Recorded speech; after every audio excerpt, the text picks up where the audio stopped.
Oke, kali ini kita akan coba bongkar satu pertanyaan yang jujur aja sering banget disalahpahami. Apa sih yang sebenarnya dirasain sama otak waktu lagi ngalamin psikosis? Ya kan, kita sering banget lihat penggambarannya di film-film atau dengar cerita orang. Tapi pernah nggak sih kita benar-benar berhenti sejenak dan mikirin gimana ya rasanya jadi mereka? Apa yang sebenarnya terjadi di balik tatapan mata itu? Oke, sebelum kita lanjut, penting banget nih buat kita pakai istilah yang benar. Ini bukan soal gila yang sering kita dengar buat sensasi. Psikosis itu istilah medis ya, kondisi medis yang jelas banget definisinya. Ini tuh gejala, bukan pilihan, dan jelas bukan kelemahan karakter. Nah, ini kuncinya. Apa yang mereka alamin itu sama sekali bukan imajinasi atau hayalan. Ini murni hasil dari bisa dibilang filter biologis di otak mereka yang lagi nggak beres. Yuk kita coba intip lebih dalam lagi. Oke, di bagian pertama ini kita bakal lihat gimana indera kita, sesuatu yang paling kita andalkan, justru bisa berbalik mengkhianati. Kita mulai dari yang paling sering dibicarakan, halusinasi. Coba deh, renungkan kutipan ini. Poin utamanya adalah pengalaman ini nyata banget buat mereka. Ini bukan kayak suara hati atau imajinasi iseng loh. Suara itu benar-benar kedengeran sejelas orang yang lagi ngomong persis di samping kita. Dan ini bukan kejadian langka, sama sekali. Lihat deh angkanya, 70–80%, artinya sebagian besar pasien skizofrenia itu rutin mendengar suara-suara yang sebenarnya nggak ada sumbernya. Ini udah jadi gejala utama dari kondisi mereka. Nah, ini dia bukti ilmiahnya yang bikin merinding. Hasil scan otak fMRI nunjukin, waktu seseorang ngelaporin dengar suara, bagian otak mereka yang tugasnya memproses suara, namanya cortex auditorius, itu beneran nyala, aktif. Jadi buat otak mereka, suara itu iya nyata. Titik.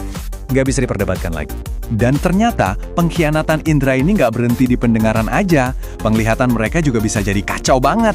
Bayangin, warna dan cahaya jadi super intens sampai nyakitin mata. Benda-benda di sekitar kelihatan berkedip atau berubah bentuk. Bahkan wajah orang bisa kelihatan kayak topeng yang serem. Oke, sekarang kita pindah ke delusi dan paranoia. Pernah mikir nggak sih kenapa sih seseorang bisa sampai yakin banget kalau seisi dunia ini lagi berkomplot ngelawan dia? Jawabannya, balik lagi ke konsep filter otak yang rusak tadi.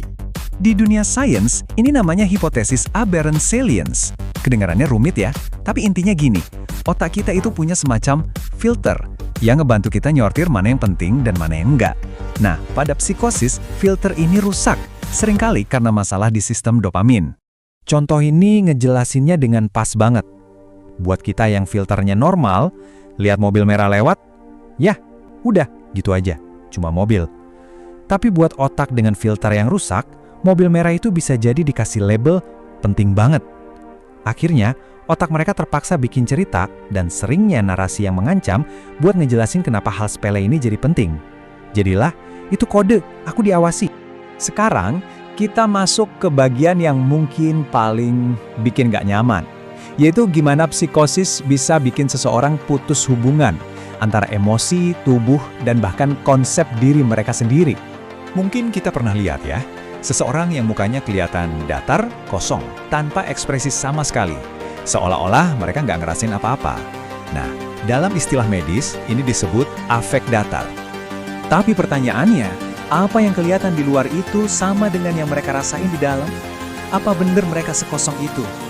Jawabannya sama sekali enggak. Justru sebaliknya.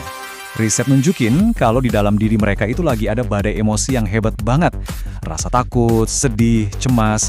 Masalahnya, sirkuit di otak yang tugasnya nyambungin perasaan ke otot wajah itu lagi terganggu. Jadi, emosi itu ada, tapi nggak bisa keluar. Mereka terjebak di dalam.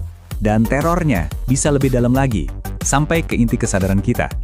Coba bayangin ngerasain ada pikiran asing yang sengaja dimasukin ke kepala kita. Atau rasa bingung karena kita nggak bisa lagi bedain mana badan kita dan mana dunia luar. Ini bener-bener kayak fondasi siapa aku itu lagi runtuh. Oke, jadi setelah kita jalan-jalan ke dunia dalam mereka, apa sih artinya semua ini dan kenapa kita perlu banget paham soal ini? Jadi kalau kita rangkum, rasanya hidup dengan psikosis itu kayak gini. Kamu terjebak di mimpi buruk, tapi nggak bisa bangun. Kamu yakin semua orang mau mencelakai kamu. Kamu pengen teriak, tapi mukamu nggak bisa nunjukin apa-apa. Kamu nggak bisa lagi percaya sama inderamu, bahkan sama pikiranmu sendiri. Ini adalah penjara yang dibangun oleh otakmu sendiri. Nah, saya mau tinggalin kalian dengan pertanyaan ini.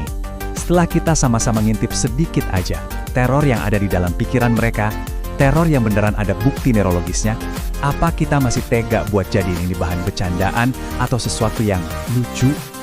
Ini bukan lelucon. Ini penderitaan nyata yang butuh banget pemahaman dan rasa welas asih dari kita semua.